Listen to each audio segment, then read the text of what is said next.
Hello to Nursing 531 class. Dr. Hastings here. Hope everybody had a nice weekend and are enjoying and are tolerating the remarkably July-like weather we're having here at the end of September. It's hard to do work, and that's for sure. This week we're going to get more specific. We started with curricular design last week. We had an appreciation for it the week before, but we were starting to get a little bit more focus on, again, how do you set up curriculum and how do you possibly redesign it. So hence we had some really good themes and interaction on the DQ. I had cautioned people to stay broad, and I think we did overall. We certainly looked at, let's say, overarching themes, and we incorporated at least a sense of philosophy, I think, in terms of the grounding that we had from the week before, and brought in some big themes. I think safety was certainly one of them that's overarching within curricula and how to approach that. But beyond then what we understand from meta-paradigm type concepts like we negotiated the week before, we started talking about that relative to curriculum. And even maybe some curricular type pedagogies, which per se are things that can be woven into design and can float a curriculum, such as simulation at one level, even though that's really a process as a pedagogy and not per se design oriented. If it supports a theme of better safety for better outcomes, that's relevant in terms of our thinking. Now we're going to drill down a little bit more relative to the nuts and bolts, the course objectives and outcomes versus the bigger curriculum program goals and outcomes. So let's consider all in this. So we're going to think general for a moment, and apologize again if my video cuts off any of the text here. Course design, of course, develops relative to understanding sequencing within the broader curriculum, but certainly has purpose and description driven by goals and objectives, as like a program does, but now more specifically teaching strategies of specific content, student learning activities, and then the evaluation. So we always keep this sense of congruency with curriculum intent and must clearly relate to the curriculum goals, all the courses that fit within the curriculum. So this involves some astute planning. I've been involved in a couple of curriculum revision workshops, and they're like retreats. They're big, broad, almost like sequestered into a think tank kind of modality with typically the either big dry erase boards or the flip chart approach in terms of knocking down curriculum and making sure that each course is complementary, not redundant, and certainly supports the broader curriculum goals and objectives, while again within each course speaking to specific goals and objectives for the content covered. All right, so look, we always have to think evaluation from the get-go, and that we're covering a little bit more next week from the standpoint of curriculum and program. So keep your thinking broad still, like I said last week. And within evaluation, again, you're keeping in mind the curriculum goals design, the courses in sequence, and I know individuals did mention that at DQ last week. Teaching and evaluation strategies are going to be pertinent. We started talking about that last week. I know there's a little reference to clickers, which I used in the past. Unfortunately, CCC is not supporting those in the classroom now. So I'm diverging and checking out things. Clickers, which I don't think are practical for one of the classes I'm teaching right now, and one that I had mentioned, Socrative. So there's lots of student engagement type of tools out there. Different ways to do it. It doesn't have to be through electronic means. That's just new and fancy and polished. But the teaching strategies, how do you support active engagement in the classroom? That's what's critical. And how do you evaluate and competencies? And that's where those kind of tools come into play. Also considering human and physical resources, i.e. infrastructure. Departments obviously have to work on a budget and they need to have facilities. So be it brick and mortar or be it in cyberspace. So those things are considerations, let alone the learning climate. And I think we had a reference DQ last week to culture. That's really important to support a healthy and effective learning culture. And any curriculum policies from the department, program, or the overarching institution that may impact what we do. So anyway. Apologies. I'm getting email prompts. I'm taping this in the morning, so you may see a couple of bubbles that come around my text here. Anyway, the point here in planning, don't plan courses in a vacuum. Always link back to the curriculum. Always keep in mind you're planning a course.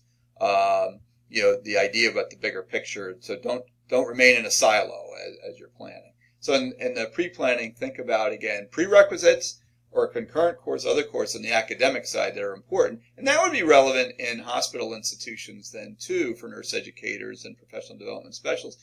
Think about for new nurses who are in orientation, what builds upon the other to support a positive experience as a goal, with the objectives of creating good novice nurses ready to hit the floor when orientation is over. So prior to writing course outcomes, faculty should always review recommendations from whatever the overarching institution that drives this.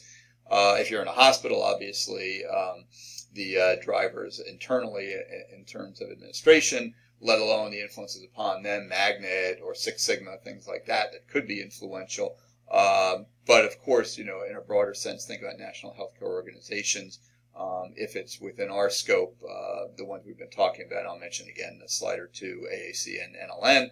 On a broader scale, it may be driven by the Joint Commission, Medicare, organizations such as that. IOM, of course, so influential reports and recommendations in nursing education, EIOM, Benner, those kind of things that we've been looking at.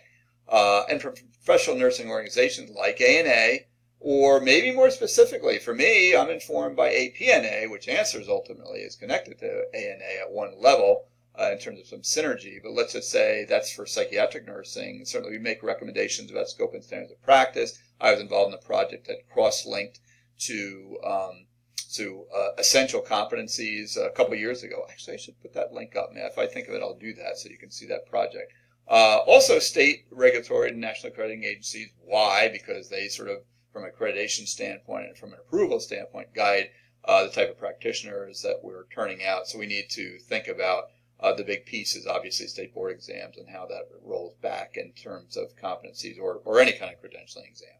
All right, so for the undergraduates, again, NCLEX, AAC, and NLN are big on the academic side.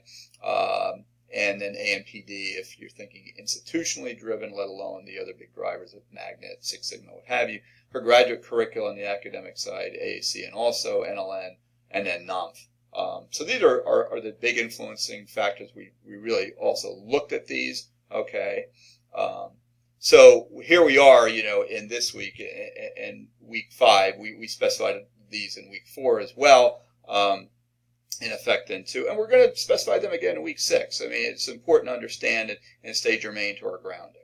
All right, so think about course objectives, more specifically those competencies derived from, let's just say, program evaluation, the tweaks with curriculum revision. And since I've been involved in a couple of these, I have an appreciation for it. What are we thinking about relative to outcomes? And if outcomes aren't always good when we evaluate them, that's coming up next week again, what do we do to modify what we're doing at the level of courses even, let alone big programs? So we think about courses and modification to those in design and redesign to improve our outcomes, and we're keeping in mind knowledge, skills, and attitude, those KSAs. So always think linking back courses to curriculum and to what do we want our students to get out of within the context of our program. So learning outcomes are really big. And remember, learning outcomes, okay, from the standpoint of a course, let alone a program, they're really more appropriate than the term objective. So I'm going to refer more and more to those. That seems to be the nomenclature that's taking over now. I know we're socialized the idea of what's our objective for doing anything.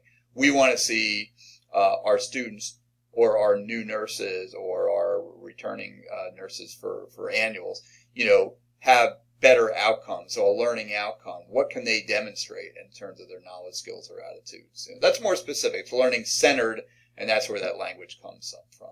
So regardless of the term used, we're thinking about behavioral indicators that suggest then how students are doing relative to navigating the materials, the learning activities, and we try to communicate to them what is expected from the get-go in a syllabus, and we use pacing documents and all those kind of things.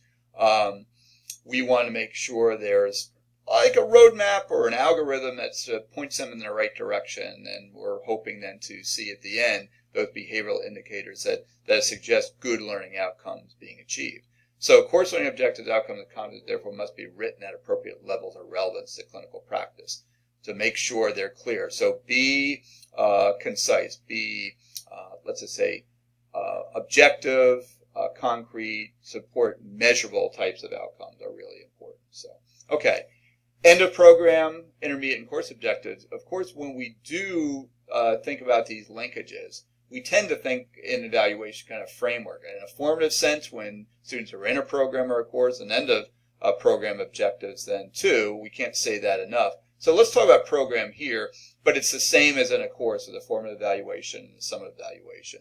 And I think people have taught clinical before, you know how that looks. Now think about it from the standpoint of a program. Not too many programs really do, except looking at course evaluations, get an appreciation of what formative is. They probably need to survey more broadly, say after the end of the junior year for an undergraduate BSN type program, or after the first year for diploma or ADN, to understand where are we going if we're thinking undergraduate. And the same thing would be true with graduate after the first year or so.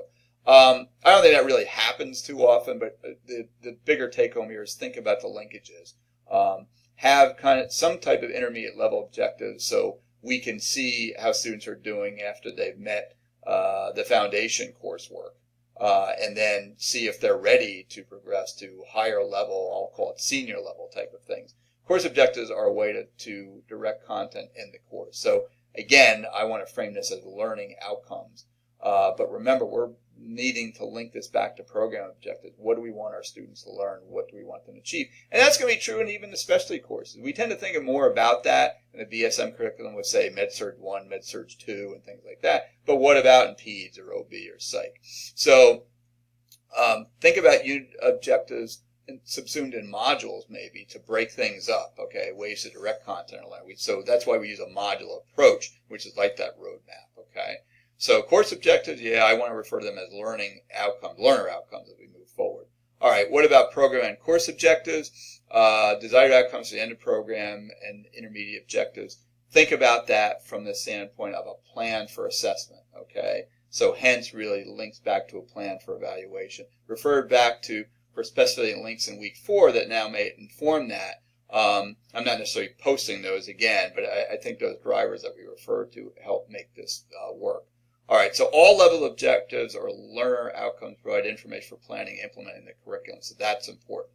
You start from basic knowledge and skill at the beginning of a course, get them warmed up, okay, and that's true in a program too. You think about first level in a program, foundation or fundamentals types courses, concepts courses, okay. You know, we get more complex as things go on, so we think about that from the standpoint of sequencing with our courses then too. So it's no different the mindset within a course to warm up students. Think about a program warming up students. Think about that in your orientations for new nurses at a facility. All right, and then we refer to questions about the end of the program and with intermediate and also course objectives. How are they met? Are they met, and are they in a sequential order that's logical and reasonable for our outcomes? So then we have to implement the curriculum plan.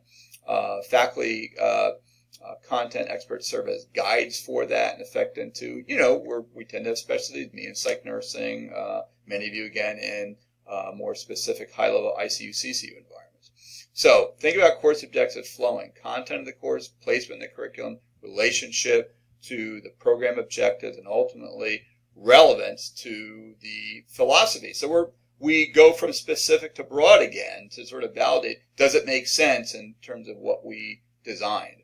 All right, and then we think about what course concepts and content make sense, organize that appropriately, like in modules or like in some way. So in all that, you think about this from a standpoint within a specific course, think more broadly to the program, okay? And this is what we do in faculty retreats, use the information from the big drivers to sort of make this work, all right? And recommend core concepts approach for inclusion into curricula then too. The essentials of what we're focusing on. All right, course content can be organized in many different ways. Let me just say that I'm getting near the end of my cast mode, so I may cut off here. But think about modules and logical sequencing relative to complexity, simple to complex. Faculty design lesson plans for each, and that's what you're going to be working on, the lesson plan. So I look forward to seeing those. Keep in mind time limits for any of these, okay? and look at these examples or these descriptions here that sort of drive this, okay?